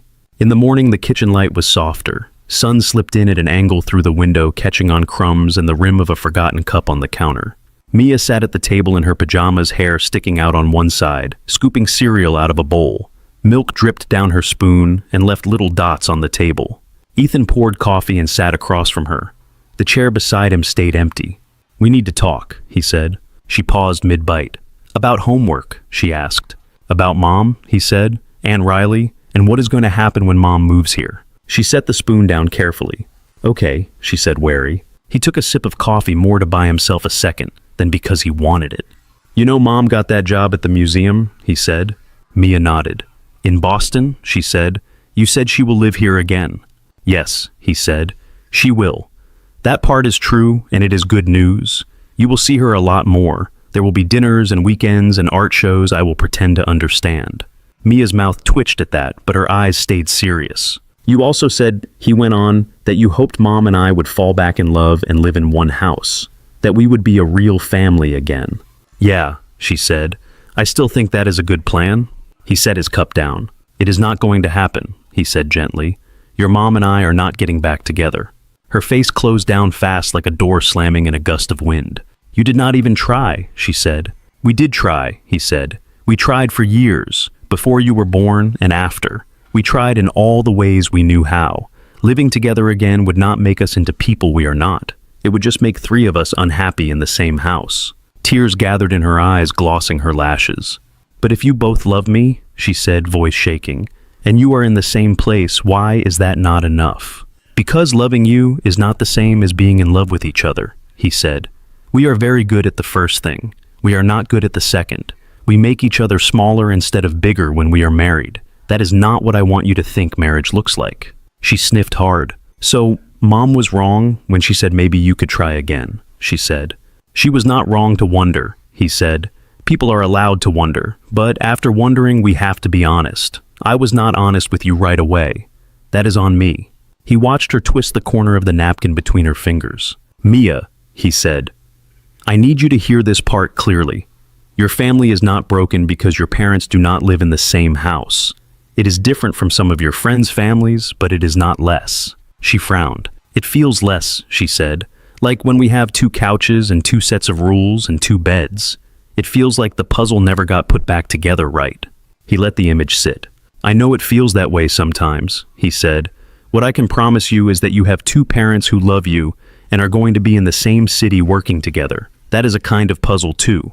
She stared at the table. "You said this was also about Riley?" she said after a moment. He nodded. His heart beat a little harder. "It is," he said. "I need to tell you something about her." She looked up, eyes red, expression cautious. "I love Riley," he said. "Not just as a friend. The way grown-ups love each other when they want to be together." The words sat between them. He watched them land. "Like boyfriend and girlfriend," Mia said slowly. "Yes," he said, "like that." She bit her lip. Her eyes flicked to the empty chair next to him, as if she could see Riley sitting there. "Since when?" she asked. "Since somewhere between the first cupcake and the 20th diorama," he said. "I did not realize it at first. Or I did, and I was afraid to say it. But it is true." Mia took this in. He saw the conflict moving across her face, the loyalty lines being redrawn. "Does Mom know?" she asked. "She knows I care about someone," he said. "We are going to talk more when she gets here. She has a right to know the details, and so do you. That is why we are having this conversation now, not after you walk in on something and have to guess. Mia pushed her cereal bowl away. The milk had gone pale and lukewarm. I still wish you and Mom could be together, she said. I still think about it when I go to sleep. He nodded. You are allowed to wish that, he said. You are allowed to feel sad that it is not going to happen. That sadness does not have to go away just because you understand why. She studied the pattern in the wood grain of the table. But I also like Riley, she said quietly. She knows how to draw dragons. You laugh more when she is around. You do not get the tired eyes as much. He swallowed. I do feel lighter with her, he said, in a way that does not take anything away from what I feel for Mom. It is just a different kind of love. Mia twisted the napkin until it tore. Can she still come to the cafe? She asked. If she is your girlfriend. If she wants to, he said, if you are okay with it. She thought for a few seconds. I might be mad sometimes, she said, because you are not doing the movie in my head, but I do not want her to go away. He reached across the table and took her hand, napkin shreds and all. That is an honest answer, he said. I can work with honest. She squeezed his fingers. Do not mess it up, she said. I am trying very hard not to, he said. Summer rolled in with heavier air and the first real heat waves. Boston's sidewalks shimmered. The common turned properly green. Tourists arrived in packs. In August, Jenna moved back. The official logistics happened in a coffee shop that was not Beacon Street Cafe 1 with neutral walls and a hum that belonged to people who did not know any of them. Ethan and Jenna sat across from each other with calendars and notepads. Jenna's hair was shorter than when she left a sharp bob that suited her. A splash of paint on her knuckle refused to wash off. She talked about exhibition deadlines while they worked out alternating weekends. So, she said at one point pen poised, is this about as amicable as co-parenting meetings get? We are showing off, he said. We are, she agreed. They set a schedule that gave Mia regular time with each of them with space for flexibility. Jenna would have her every other weekend and one weeknight dinner. Holidays would be shared. Birthdays would be a question of what Mia wanted instead of what looked balanced on paper. And I will be close by, Jenna said, so even the off days do not have to feel far. He nodded. That matters, he said. The first time Jenna came to pick Mia up at his apartment, the place smelled like popcorn and the faint tang of acrylic paint. Mia's backpack lay half-zipped on the couch, a stuffed turtle's head poking out. Riley was there. She and Mia had been hunched over the coffee table working on a cardboard spaceship. Glitter clung to Riley's fingers and the front of her t-shirt. When the knock came, Mia leaped up. Mom, she yelled, racing down the hall. Ethan wiped his hands on a dish towel and followed. Riley stood in the living room doorway, not sure if she should come with him or stay. She chose to stay, hands curling around the back of a chair. Jenna stepped into the hallway, a gust of outside heat following her. She dropped to her knees to hug. Mia murmured something into her hair that made the girl giggle. Then she stood and looked past Ethan into the living room. Her gaze found Riley. It was a moment that could have held a lot of drama. It did not. It held a quick assessment and something like recognition. So you are Riley, Jenna said. Her tone was not icy, not overly warm, simply open. I am, Riley said. Her voice felt like it was coming from somewhere slightly outside her body. She wiped her glittery fingers on a paper towel and stepped forward. They stood a few feet apart, Mia between them, looking up as if introducing two worlds. I have heard a lot about you, Jenna said. Dragons, dioramas, cupcakes. I hope some of it was flattering, Riley said. Most of it, Jenna said. She shifted her bag on her shoulder, then met Riley's eyes more directly. I want you to know, Jenna said, that I am not here to undo whatever good you have been for them. I thought I wanted to try again with Ethan. That was before I saw him with you, before I really listened to myself. I was lonely in Seattle. I missed Mia. I confused wanting to be a better mom with wanting to be a wife again. They are not the same thing. Riley exhaled a breath she had not realized she had been holding. I never wanted to be in the way, she said, of anything, especially not of Mia having you. You are not in the way, Jenna said. You are in the picture. I can see that. She glanced back at Ethan, who was leaning in the doorway watching them with a kind of held breath of his own. He looks lighter, Jenna said quietly, almost to herself. He did not look like that with me at the end. He talks about you with a lot of respect, Riley said. Every time he reminds me you are Mia's mom, there is this look like he is holding something fragile. Jenna's mouth twitched. He was always better with fragile things than I was, she said. Mia tugged Riley's hand. Mom says we have to go if we want to make it to the museum, she said. Can you come next time? Maybe, Riley said, if it is okay with your mom and dad. Jenna nodded. It would be good for her to see us all in the same room without anyone flinching, she said. We can work up to that. She turned to Riley fully. Take care of them when they are with you, she said. Both of them. And let me take care of her when she is with me. I can do that, Riley said. I want to do that. Mia hugged Riley around the middle, then bounced to the door, backpack thumping against her back. I will send pictures, she said. You better, Ethan said. The door closed behind them. The apartment felt oddly quiet. Ethan turned to find Riley still standing in the center of the room, hands loose at her sides, expression dazed but relieved. How are you feeling? He asked. Like I just passed an exam I did not study for, she said. He stepped closer. You did fine, he said. She nodded. I like her, she said. That is annoying. He laughed. She grows on you, he said. Over the next few months, the edges of the new arrangement softened. There were small, awkward moments. Who sat where at the school open house? Whose house hosted the first sleepover? Who picked Mia up from a birthday party when both cars arrived at the same time?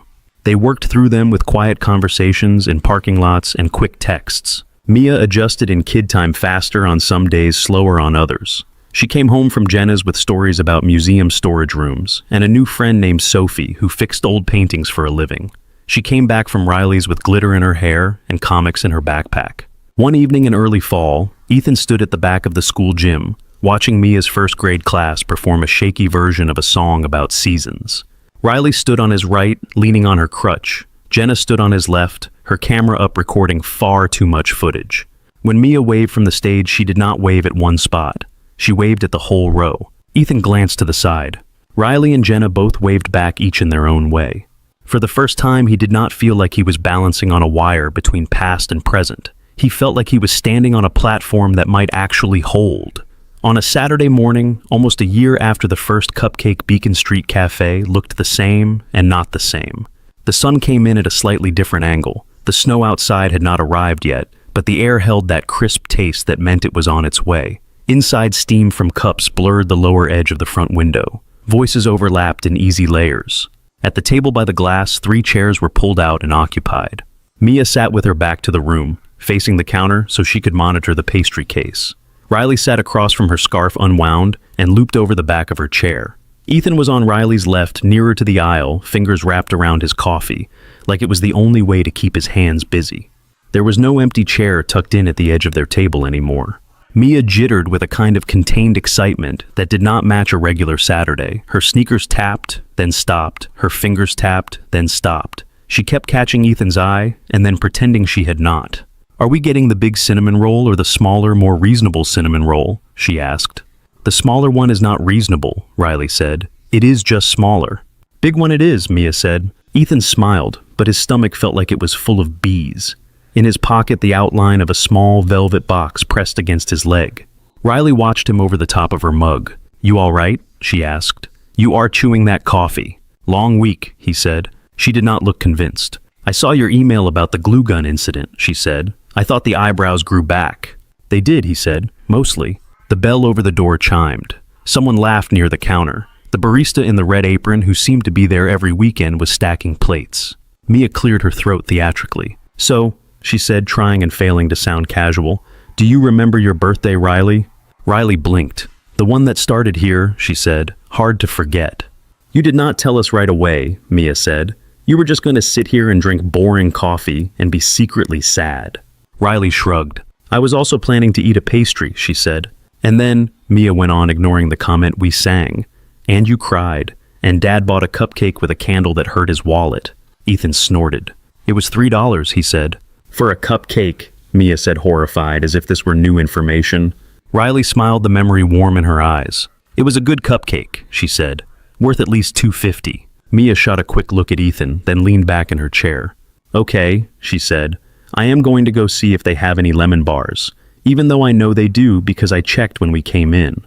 She slid off her seat and headed for the display case, leaving her hot chocolate behind. Riley watched her go, then turned back to Ethan. What is going on? She asked. She has weird energy. You have weird energy. Did I forget some important date? No, he said. His voice came out a little rough. He cleared it. You did not forget anything. He wiped his palms on his jeans under the table. The air in the cafe felt thicker suddenly, like soup. He stood up. Riley frowned. "Now you are making me nervous," she said. He moved his chair back just enough to give himself room. His heart thudded in his ears.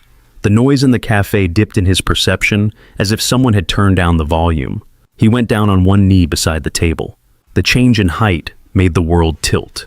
From this angle, he could see the ring of old coffee on the wood, the scuff marks on the legs of the chairs, the way light fell in a narrow band across Riley's wrist. Her eyes went wide. "Ethan," she said, "what are you doing?" Every head in their corner of the cafe seemed to turn in their direction.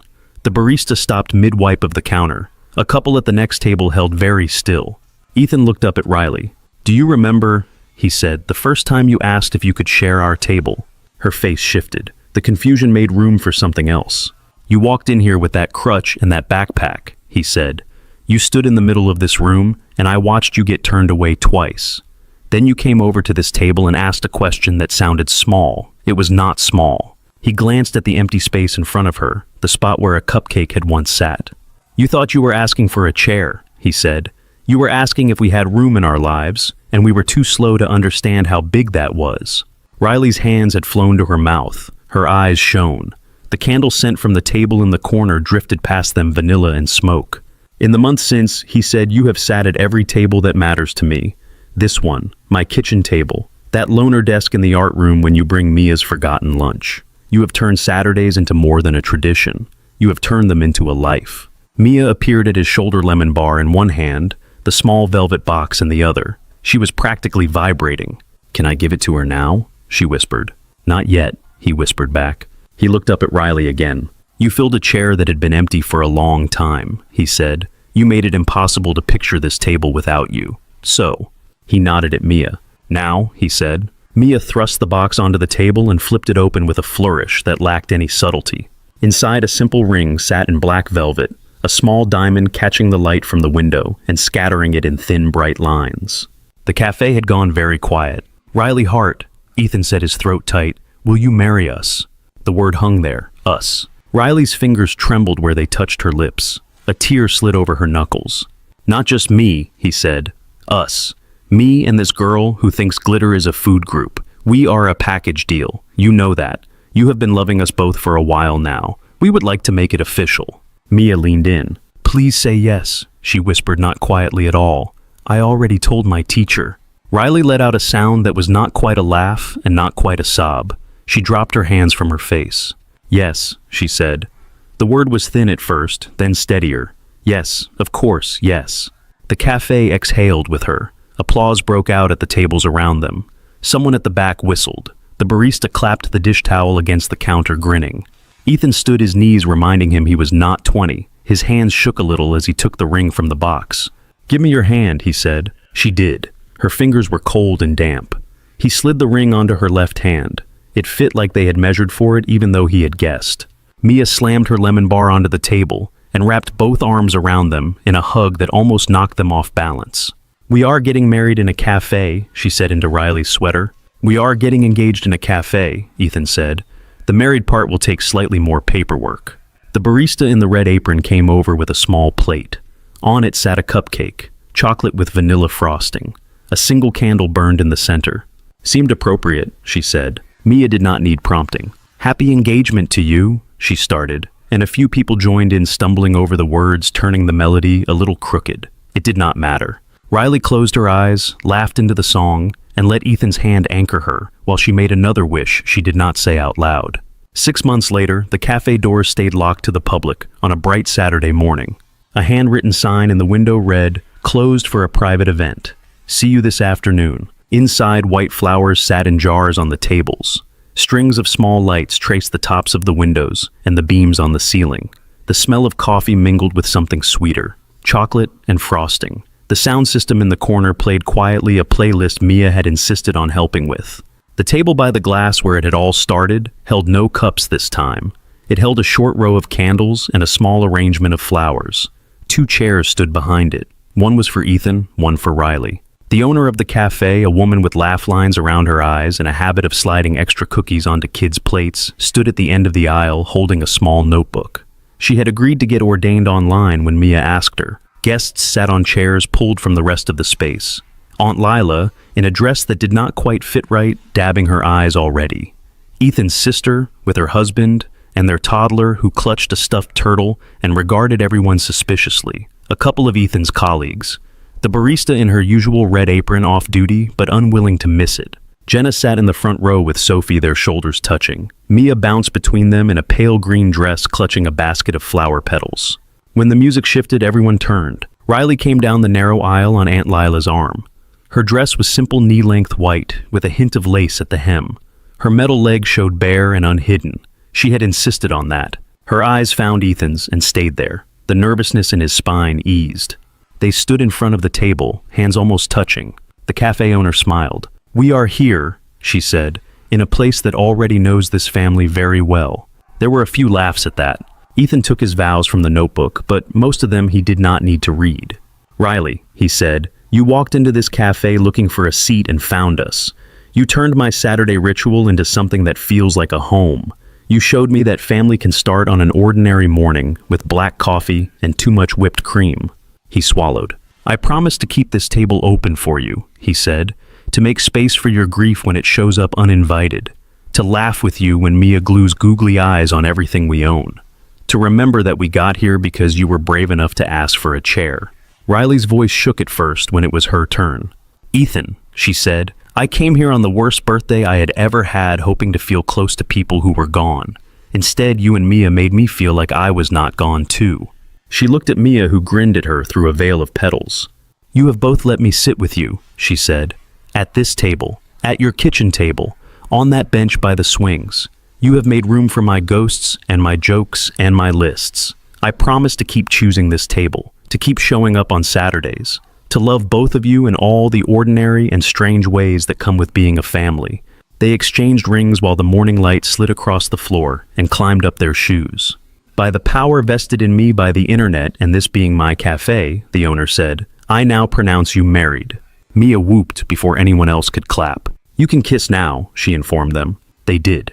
The room blurred around them, voices blending into a soft roar of happiness.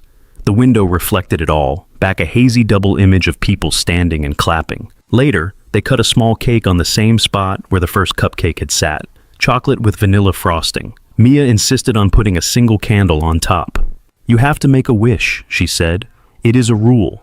Riley looked at Ethan. He squeezed her hand. She closed her eyes for a second, then opened them and blew.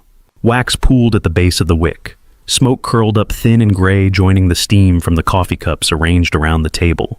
As the small reception thinned out and chairs scraped on the floor and people hugged goodbye, Ethan and Riley and Mia ended up back at their table by the window. 3 chairs, 3 cups. The city on the other side of the glass. Outside, people walked dogs and pushed strollers and checked their phones. Inside, the reflection in the window showed a man, a woman, and a girl leaning together over the crumbs of cake, their heads close enough that in the glass they almost looked like one shape. Mia licked frosting off her finger. "Best Saturday," she said. Riley rested her head on Ethan's shoulder. "It started with a table," she said. He looked at the 3 cups, the 3 chairs the candles burned low. "It started with you," he said. The sun shifted a little higher. The light moved across their faces. They stayed where they were on their side of the glass in the cafe that knew their story well. Thank you so much for listening to today's story. If this story resonated with you or made you reflect, I'd love to hear your thoughts, so feel free to share them in the comments below. And don't forget to like, subscribe, and hit the notification bell so you won't miss the next story.